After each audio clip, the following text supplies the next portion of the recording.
milagre do Senhor, amém, irmão? É motivo de alegria porque a gente chegou aqui nesse lugar e já sentiu a presença do Todo-Poderoso.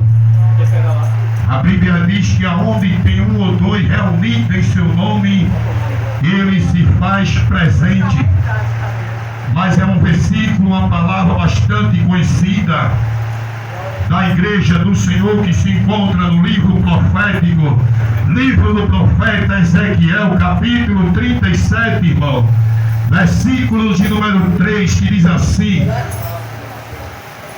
e me disse, filho do homem, poderão reviver esses ossos? E ele respondeu dizendo, Senhor Jeová, só tu sabe. Meus amados e minha querida amadas irmãs, a gente sabemos bem que uma saudação é de 5 minutos. A gente sabemos bem que um breve pequeno testemunho é de 10 minutos. E a gente bem sabemos também que uma palavra é 30 minutos. Mas eu quero tomar menos de 5 minutos da sua atenção. Quem pode dizer amém? Amém!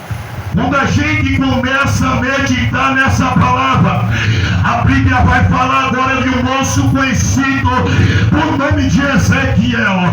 A Bíblia diz agora que dentro de Jerusalém, a Bíblia vai dizer que agora, dentro de Jerusalém, aqui é um vale. A Bíblia diz que dentro desse vale, a Bíblia diz que os ossos agora eram cheios de osso.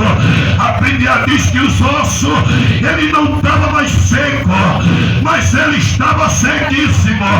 Olha para esse crente que está do teu lado e diga se os ossos, diga se os ossos, ele estava sequíssimo.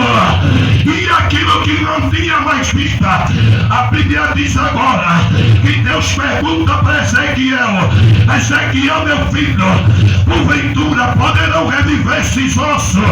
A Bíblia diz que Ezequiel, ele olhou assim e disse, Senhor Jeová, só tu sabe. Segundo alguns historiadores, vai dizer que Ezequiel é conhecido pelo profeta inteligente. Por quê? Porque Ezequiel sabia que tinha coisa que o homem pode dar jeito, mas tem coisa que só Deus, ele pode dar jeito.